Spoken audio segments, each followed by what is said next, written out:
اسی کے اندر عبد الملک بن مروان کے پوتے تھے عمر بن عبد العزیز رحمۃ اللہ، ان کی حکومت آئی تو انہوں نے تو یہ کیا کہ بڑے سکون کے ساتھ، یہ 98 ہجری میں ان کی ہوئی تھی، تو انہوں نے بہت سکون کے ساتھ بالکل وہی طریقے انہوں نے اڈاپٹ کر لیے تھے جو عمر بن خطاب رضی اللہ عنہ کے تھے.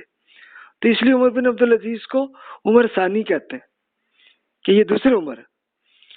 تو انہی پہ وہی ایک لطیفہ ہوا کہ بنو امیہ کے لوگ جو کر رہے تھے تو ان کی کرپشن کو عمر بن عبد العزیز نے روک دیا تھا. تو انہوں نے روتے ہوئے وہ جناب بڑا وہ کرتے احتجاج کرتے ہوئے عمر بن عبد العزیز کی پھوپھی جو ہے ان سے کہا کہ دیکھیں جی یہ عمر تو ہمارے ساتھ یہ کر رہے ہیں. تو پھوپھی نے کہا کہ بھی یہ تم دیکھو میں نے تو کہا تھا کہ عمر بن خطاب رضی اللہ عنہ کی فیملی کے ساتھ شادی نہ کرنا، خود میرے بھائی عبد العزیز نے کر لی، اور کی بھی کس سے؟ عمر بن خطاب رضی اللہ عنہ کی پوتی کے ساتھ.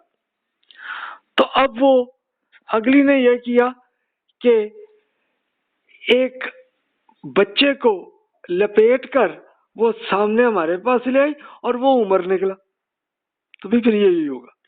تو پھر انہوں نے کافی ایشوز ریزالو کر لیے تھے، ایون خوارج بھی اور شیعہ تحریک بھی سب ان کی عزت کرتے رہے، ان سے کوئی جنگ نہیں ہوئی، ان کے ساتھ کسی نے کوئی بغاوت نہیں کی ان کے ساتھ.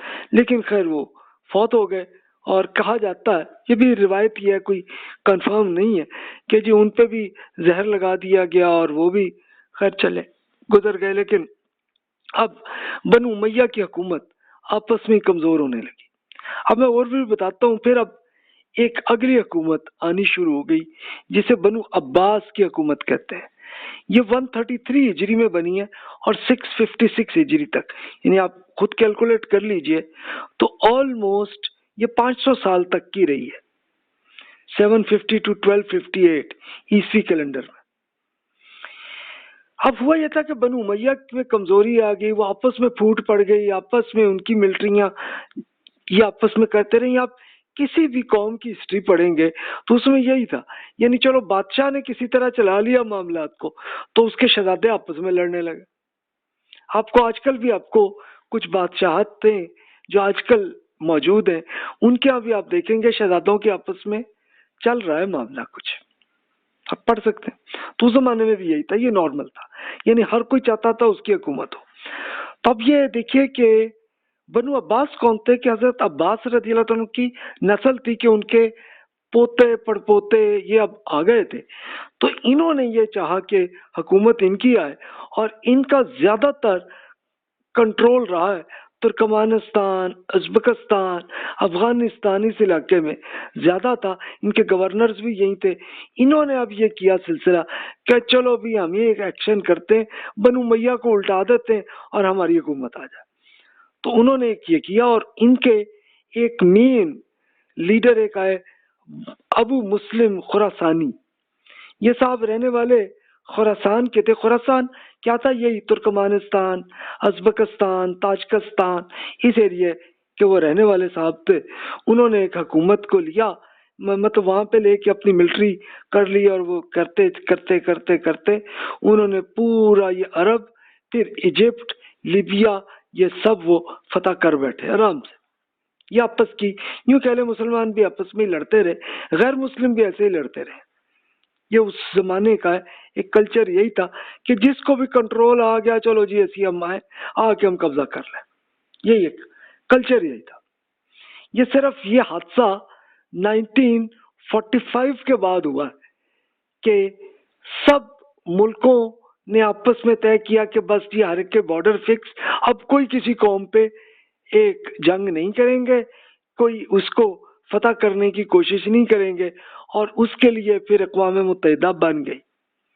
تو یہ ابھی ہوا ہے، یہ اب سے کوئی 75 ایئرس ابھی گزرے ہیں، بس اتنی سی بات. ورنہ اس سے پہلے پوری دنیا میں یہی چلتا رہا ہے، پرانی ہسٹری میں ہر ایریے میں، ہر مذہب کے لوگوں میں، سب میں یہی معاملہ تھا. تو چلو انہوں نے کر لیا اس کو، اور اس میں بغاوت کرتے ہوئے پھر انہوں نے یہ ٹارگٹ کیا کہ بنو امیہ کہ جو بھی لوگ ملے، جو بھی شہزادے ملے، سب کو انہوں نے قتل کر دیا۔ اور یہ بھی روایات میں آتا ہے کہ انہوں نے بنو امیہ کے لوگوں کی قبروں کو بھی تباہ کر دیا، یعنی اس حد تک یہ آ گیا۔ اچھا، یہ لیبیا تک تو آ گیا، اب آگے مراکش رہ گیا تھا۔ تو اب آپ یہ دیکھیے، وہاں پہ بنو امیہ کے ایک صاحب تھے عبد الرحمن ایک شہزادے تھے، تو وہ بچ گئے، اور بچتے ہوئے اکیلے یہ اپنی فیملی کے ساتھ ہی 133 میں اسپین میں چلے گئے۔ اب اسپین کے لوگ ان سے محبت کر رہے تھے، انہوں نے انہی کو حکمران بنا دیا، اور اسپین میں ان کی حکومت بھی اب بنو امیہ کی جاری رہی 133 to 897 ہجری تک، یعنی 752 1492 عیسوی کیلنڈر میں لے لیں، تب تک اسپین میں ان کی حکومت رہی ہے۔ اور یہ معاملہ ہے، اور یہ میں آپ کو پہلے بتا چکا تھا کہ اب یہ ہوا تھا کہ بنو امیہ نے مراکش تک پورا فتح کر چکے تھے، تو اس وقت 92 ہجری میں یہ واقعہ ہوا کہ 3 علاقوں میں انہوں نے اپنی حکومت کو زیادہ پھیلانے کی کوشش کی، تو اس کے لیے ایک اسپین بھی ان کے حصے میں آ گیا تھا۔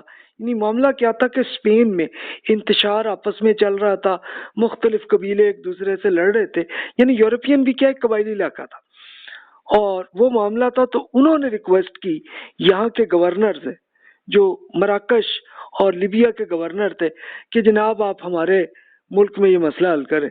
تو تب پھر یہ طارق صاحب نے ایک ملٹری کو لے کے وہاں پہ گئے، اور آسانی سے یہ پورا اسپین فتح ہو گیا تھا۔ تو آپ کو یہ قرطبہ اور اس طرح کا یہ پورا ایریا آسانی سے ان کے آ گیا تھا۔ اور پھر اگرچہ بنو عباس کی حکومت آ گئی، لیکن عبد الرحمن نے بنو امیہ کی حکومت بنا لی، اور یہ ماشاءاللہ بڑی عمر پائی انہوں نے، کہ تقریباً انہوں نے آلموسٹ آپ اگر کہہ لیں 750 ایئرس تقریباً ان کی حکومت رہی۔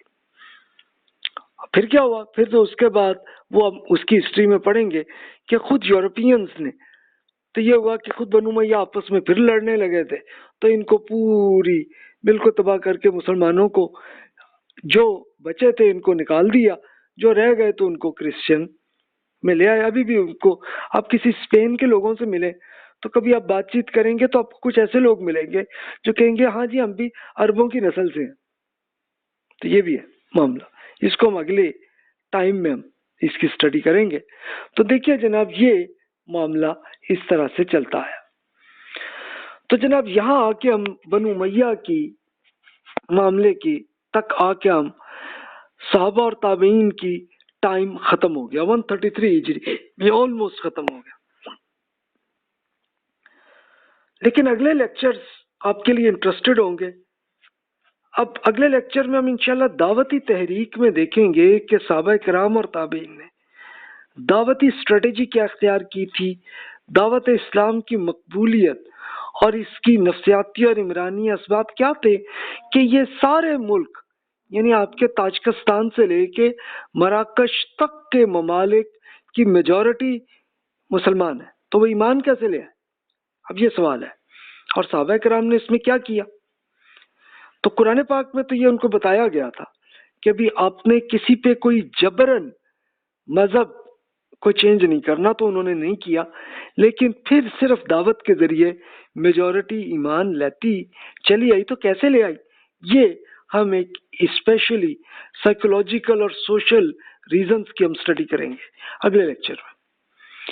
اس کے بعد ہم یہ بھی دیکھیں گے کہ عہد صحابہ اور تابعین میں علم و دانش کا معاملہ کیا تھا، یعنی نظام تعلیم کیسے بنایا انہوں نے، علوم و فنون کیسے ارتقاء ہوئے، خاص طور پہ علوم القرآن، سنت نبوی، احادیث، علم فقہ، علم تاریخ، عربی زبان اور سائنس اینڈ ٹیکنالوجی میں بھی کیسے چینجز آئی ہیں۔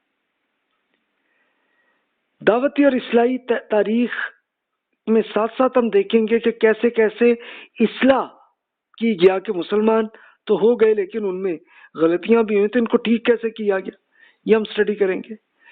پھر تہذیب و تمدن میں کیا کیا امپروومنٹ آئی ہیں، سیاسی نظام کیسا بنا، آپ کا اکنامکس، اینڈ سوشل سائنسز میں معاشرت اور ثقافت میں کیا کیا امپروومنٹ آئی ہیں، اس کی اسٹڈیز ہم کریں گے اگلے لیکچرز میں۔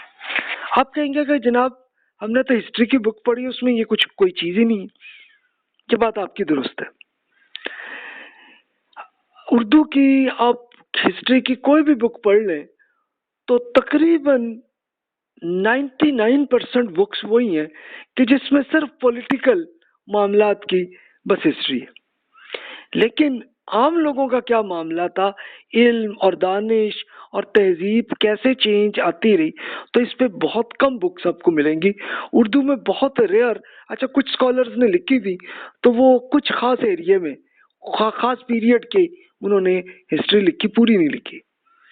تو اس کے لیے یہ کاوش اچھا آپ کو انگلش میں مل جائیں گی کہ انہوں نے کچھ اسکالرز نے یہ ریسرچ کی مختلف ایریاز میں ایسے ایسے یہ چینجز آئی ہیں۔ چلو آج کل کے زمانے کی یہ امپروومنٹ ہے، تو اسی کی یہ کاوش یہ ایک پہلے ہی آدمی ہے کہ جس نے یہ کتابیں لکھ دی ہیں اور میں آپ کے پاس حاضر ہوں۔